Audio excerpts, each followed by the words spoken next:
Hey everyone, here I have the NK65 Entry Edition in the smoky color from Novelkeys. Probably the top selling point of this keyboard is that it only costs $100. If you couldn't already tell by the name, this is a 65% keyboard, which is a pretty compact layout that still keeps your arrow keys and a few keys from the home cluster. One thing that really surprised me for the price point is that it comes with a travel case with some Novelkeys branding on the front. As you'll see, inside the case, we've got a coiled USB-A to USB-C cable and the board itself.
In terms of specs for the board, the case is made from polycarbonate, has a hot swap PCB that's VIA compatible, and an aluminum plate.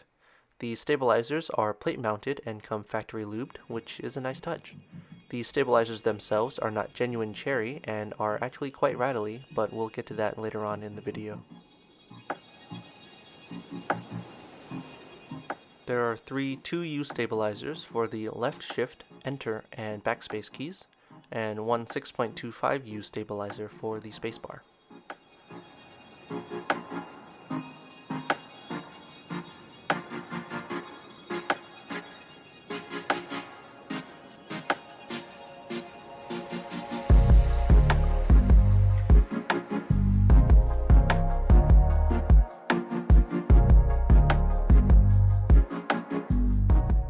To take this board apart, you have to unscrew the 5 small Phillips head screws from the plate.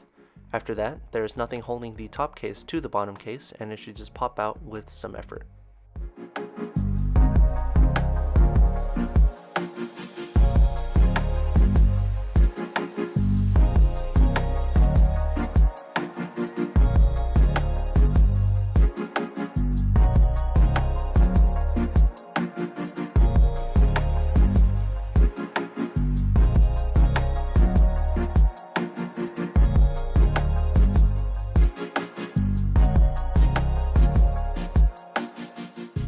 Connected to the top case, you can see the plate and PCB.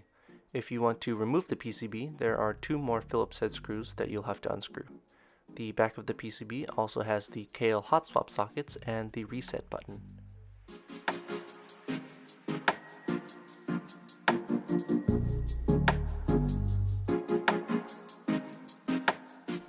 Looking inside the bottom case, you can see that there's a really nice silicone dampener.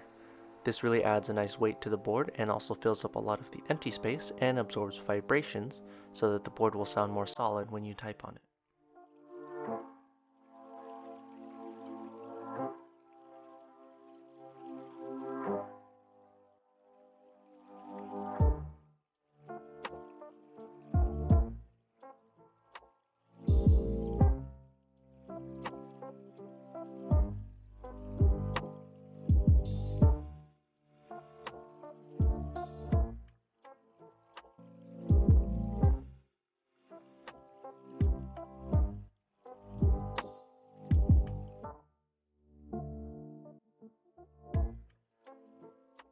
The dampener weighs 8 ounces, or 230 grams, which contributes to about a third of the total weight of the board.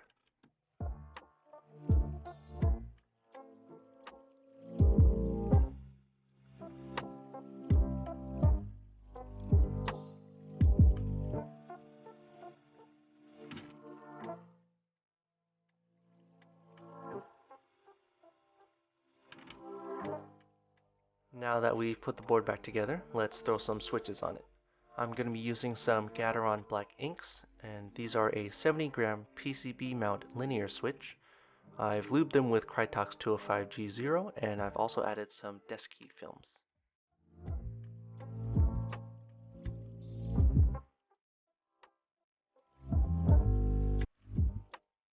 For the keycaps, I'm going to be using a set from GMK Delta.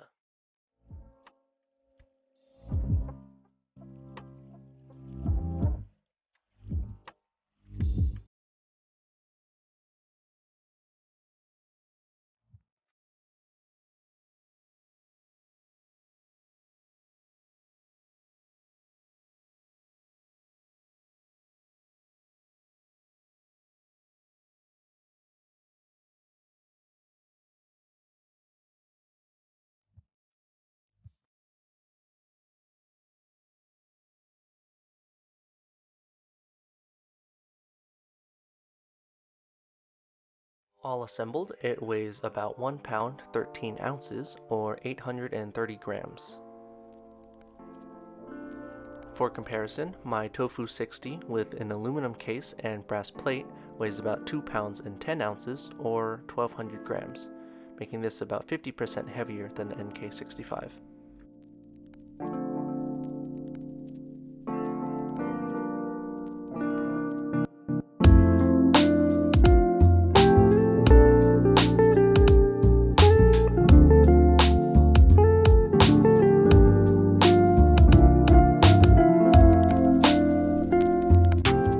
There are 3 LED indicators on the top right of the board. The first LED lights up when caps lock is turned on, the second lights up when you're on layer 1, and the third lights up when you're on layer 2.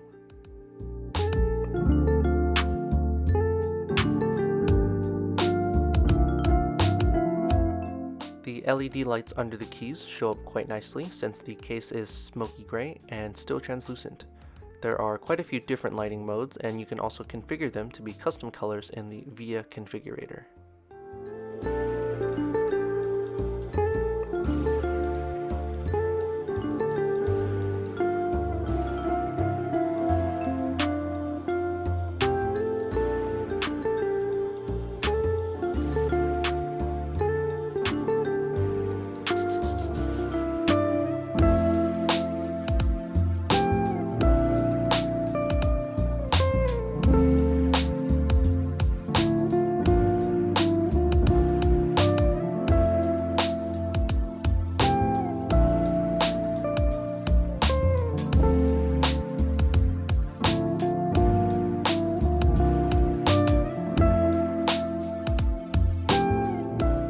Anyways, let's get on to the part that you've been waiting for, the sound test.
So as you can hear, the stabilizers are pretty bad and super rattly. I'm gonna swap them out with some genuine cherry stabilizers and see how that sounds.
Sounds like there's a little bit of improvement, but the rattle still persists. Now, let's get on to my final thoughts. For $100, you do get a lot of nice features and even an included bag. You get a hot swap PCB with per key RGB, via compatibility, and a silicone dampener. However, I feel that the quality control isn't fully there since there are quite a few flaws on my board. Two of the screw holes on the top case were cracked, so I hope that doesn't cause any structural failures anytime in the future. Also, the stock stabilizers are extremely rattly, and even swapping them out for cherry stabilizers doesn't fix the rattle. I have a feeling that has to do with the plate cutouts, because even for the switches, the plate didn't match up well. When putting the switches in, they never really clipped into the plate all that well, and it kinda just felt like I was squishing them in. For only $100, these aren't exactly deal breakers, but if I'm being honest, I was expecting a little bit more from this board with all the hype that was generated around it. I really wanted to like this board, and I really wish it didn't have so many small flaws. I definitely don't see this board being used all too often for me, and I might even consider selling it in the future.